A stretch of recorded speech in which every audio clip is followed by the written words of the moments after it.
Hi guys, sometimes when I take my students to their driving test, I kind of know if they're going to pass first time, or I've got a very strong feeling that they're going to make it first time.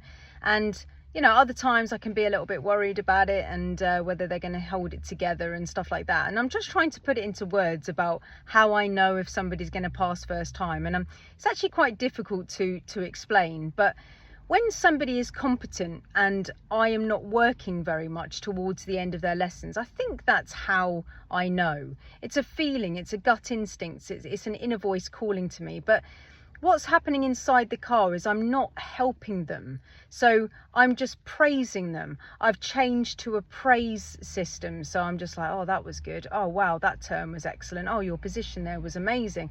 So there's kind of like, there's like multiple combos going on. Like they'll do a right turn, they'll give way properly, they'll stop at the point of turn in the most perfect place, they'll choose the correct gear perfectly, they'll analyze situations and stop well when they need to give way. And it's like combo after combo after combo.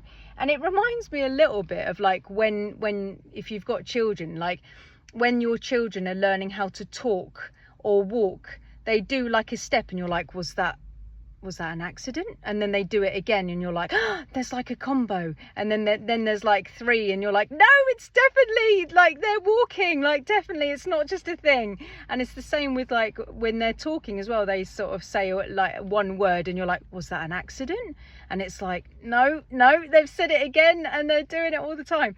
And I think that's a bit like with driving. The student will do something and it's like, was that a fluke, or was that, you know, was that skill? And then they're like, no, it's skill, it's skill, it's skill, it's skill. And it's like just dishing out the skill all the time.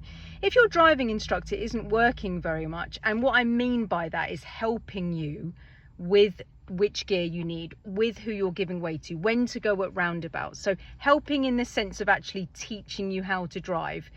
You shouldn't be going to your test yet. When you're going to a test, your instructor should be working, obviously, but they should just be like praising, asking questions and then saying, yes, that's correct. Yes, that's correct. Or just being impressed by your drive and that was good and your position was excellent. And what are you going to do here? Who are you going to give way to? Yes, that's correct. So there's still work going on. It's not like your instructor is just sat there doing nothing, because that wouldn't be on. That's not on. Right, but it's a case of like not actually doing the driving themselves. They've let you go to independency. They're an observer, not a helper. They're an observer, not a helper. I like that. I'm glad I came up with that in the last 3 seconds.